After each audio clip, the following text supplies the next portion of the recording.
Ողջույն բոլորին, այս տեսանյութում փետրվարի 17-ի լուսնային օրացույցն է։ Մինչև ժամը առավոտյան 09:02 դեռ կլինի լուսնային 29-րդ օրը։ Սկսված ժամը 09:02-ից մինչև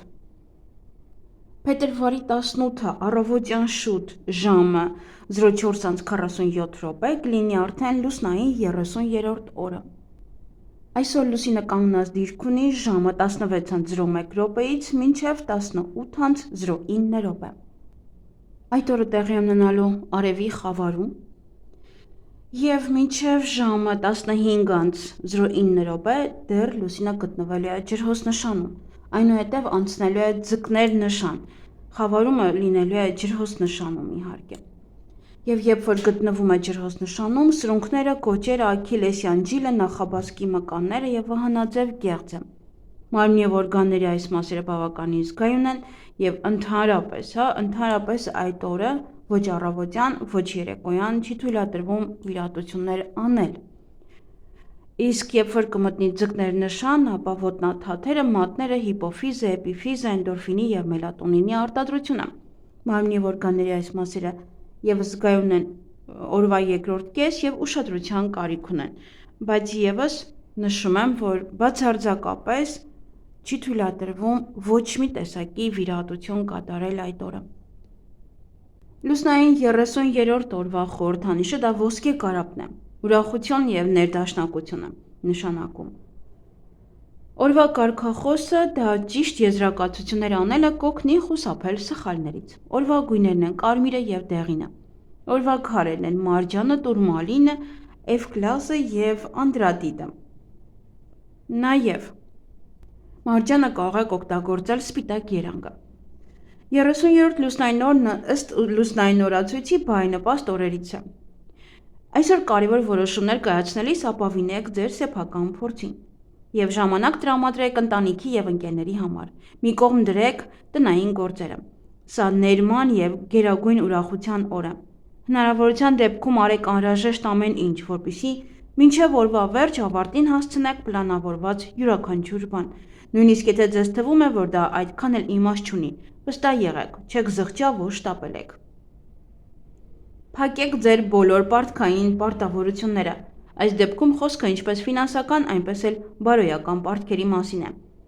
Սա լավ ժամանակ է հին կապերից ազատվելու և կյանքում նոր գլուխ սկսելու համար։ Մասնակցեք ցանկացած բարոյական միջոցառմանը։ Այսօր լավ է ներողություն խնդրել ձեզանից վիրավորված մարդկանցից։ Եթե կարող եք, նվիրատվություն արեք։ Այն ձեզ անպայման հազարապատիկը կվերադարձնի։ Խուսափեք վեճերից և կոնֆլիկտներից ընտանիքի անդամների, ընկերների, գործընկերների և ղեկավարության հետ։ Օրը կատարյալ է կապերը ամրապնդելու, բայց ոչ կոնֆլիկտների համար։ Փորձեք պահպանել ձեր հարաբերությունները և պահպանել հանգստության և ներդաշնակության մթնոլորտ։ Փորձեք չարձագանքել սադրանքներին, թույլ մի տվեք, որ արտաքին հանգամանքները խաթարեն ձեր ներքին անդորրը։ Հետաձգեք բոլոր ֆինանսական գործարքները, որոնք կապված չեն առաջին անհրաժեշտության և մարդկանց օգնելու հետ։ Այսօր բարենպաստ օր չէ խոշոր գնումների կամ ներդրումների համար։ Քանի որ 30-րդ լուսնային օրը շատ կարճ է, պետք չէ որևէ նոր գործ սկսել։ Փորձեք այսօր չբանակցել և մի վիճեք աշխատակիցների հետ, գործարքներ մի կնքեք, պարզապես հանգստացեք։ Այսօր հիանալի օր է վերլուծելու և սխալներ գտնելու համար, սակայն պետք չէ նոր ծրագրեր կազմել։ Խուսափեք ավելորդ ֆիզիկական ակտիվությունից և օրն անցկացրեք հանգիստ։ 30-րդ լուսնային օրը սիրտը դառնում է ամենաակտիվ օրգանը։ Լուսնային 30-րդ օրը ծագած հիվանդությունները լուրջ չեն լինի և երկար չեն տևի։ Այսօր ոտքերի վրա շատ ժամանակ անցկացնելը վնասակար է, կարող են առաջանալ ազդրերի և մեջքի ցավեր։ Այսօր խորհուրդ չի տրվում կատարել կոսմետիկ պրոցեդուրաներ և այցելել բժիշկների։ Լուսնային 30-րդ օրը ավելի լավ է խուսափել վիրահատական միջամտությունից, անզգայացումից կամ ցավազրկողներից։ 30-րդ լուսնային օրը հնարավոր են վարակիչ հիվանդություններ, հատուկ ուշադրություն դարձրեք ձեր սննդակարգին։ Կերեք սպիտակուցներով հարուստ մթերքներ, լոբի, ձուկ, խորոված միս և այլն։ Այսօր բարենպաստ օր է ընդհանուր մաքրության և տան էներգետիկ մաքրման ու ավելորդ բաներից ազատվելու համար։ Սանրվածքը կարող է հանգեցնել կուտակված էներգիայի որոշ մասի կորստի։ Սանրվածքից հետո ձեր մազերը կարող են կորցնել իրենց խնամված տեսքը և դա ձեզ այլևս դուր չի գա։ Այս լուսնային օրը կտրելով եղունգները դուք նվազեցնում եք ձեր սեփական ուժը։ Այսօր բարենպաստ օր է ռոմանտիկ հանդիպումների և ժամադրությունների համար, պարզապես մի մոռացեք, որ լուսնի 30-րդ օրը շատ կարճ է, դրա համար անցանկալի է, եթե ձեր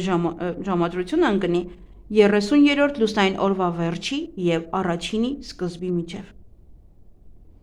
30-րդ լուսնային օրը ամուսնացող նորապսակները կարող են մի շարք խոչընդոտների հանդիպել ընտանեկան երջանկության ճանապարհին։ Ամուսնությունը, որը սկսվում է լուսնային ամսվա վերջում, չափազանց անկայուն է։ 30-րդ լուսնային օրը ծնված մարդն աշխարհ է բերում սեր և ներողամտություն։ Այս պահին ծնվելը մեծ վարձատրություն է մարդու ընտանիքի համար։ Նա արտահայտում է բարիություն ու հանգստություն։ 30-րդ լուսնային օրը ծնված մարդիկ գեղեցիկ են, բարի և իմաստուն։ Նա մարդկանց ուրախություն է պարգևում, բոլորին վարակում է պարզությամբ ու սրտացավությամբ, բայց շատ դեպքերում ունի սահմանափակ մտավոր ունակություններ։ Երկար ժամանակ փնտրում է իր զուգընկերոջը և գտնելով այն, մինչև վերջ հավատարիմ ու նվիրված է մնում նրան։ Ունի բարձրագույն տիեզերական սիրո կարողություն և տարածում է այս տիեզերական սերը ուրիշների վրա։ Այսօրը ծնված վատ մարդիկ չկան։ 30-րդ լուսնային օրվա երազները ամփոփում են արդյունքները ձեր ենթագիտակցության մեջ։ Եթե դրանք ճիշտ մեկնաբանեք, ապա ապագայում կկարողանաք ճիշտ եզրակացություններ անել, ինչից պետք է բաժանվել և ինչ կարող է օգտակար լինել ձեր գալիք լուսնային ցիկլում։ 30-րդ լուսնային օրը լավ է գնալ եկեղեցի, տաճարներ, նվիրատվություններ անել և ողորմություն տալ։ Ինչ կարելի է անել այս լուսնային օրը։ Ավարտեք այն, ինչ սկսվել է ավելի վաղ։ Պարզ տնային աշխատանք, մերսում, թուլացում, սեփական պարտքերի մարում, չափավոր ֆիզիկական ակտիվություն։ Սկսեք նաև ինչից պետք է խուսափել, իհարկե, սկսեք նոր բիզնես, ալկոհոլի և ծանր սննդի օգտագործում, մեծ գնումներ և ֆինանսական ազդեցություն։ Եվ այսօր բարենպաստ է մաքրել լյարդը, այցելել ստոմատոլոգի մոտ, ճիճուների դեմ պայքարել, նիհարել, նաև բարենպաստ է ծակել ականջները, դաջված քանել, պիդիկյուր, մանիկյուր, նրկեք ձեր մազերը։ Դատական գործերի համար է բարենպաստ, գումար հավաքելու համար, հետ գցելու իհարկե, լոտոյի տոմս գնելու, գործարքներ, բայց ոչ շատ այդպես ֆինանսական, մեջ որ եթե մեծ գումարների մասին է խոսքը, այսօր մի արեք։ Վերանորոգման աշխատանքների սկզբի համար դեռ նախապատրաստվեք, տեղափոխություն և բնակարանամուտ, ձվերը դնել ինկուբատորի մեջ և իհարկե այգեգործության համար բարենպաստ է բույսերը ջրելը, պղպեղ հավաքել, պղպեղը ցանել, ձմեռային ցանք, մարինացնել կաղամբը, հավաքել կաղամբը, կաղամբի այնտեղ տնկել։ Լոլիկի տնկում, նաև պահպանել վարունգը, եթե պլանավորել եք տեղափոխել, ապա կարող եք տեղափոխել, խաղողի տնկում, որդատնկ կտրել, ելակի սերմերը տնկելու համար է նաև բարենպաստ։ Այսքանը սիրելիներս, ձեզ հաճելի օր եմ մաղթում։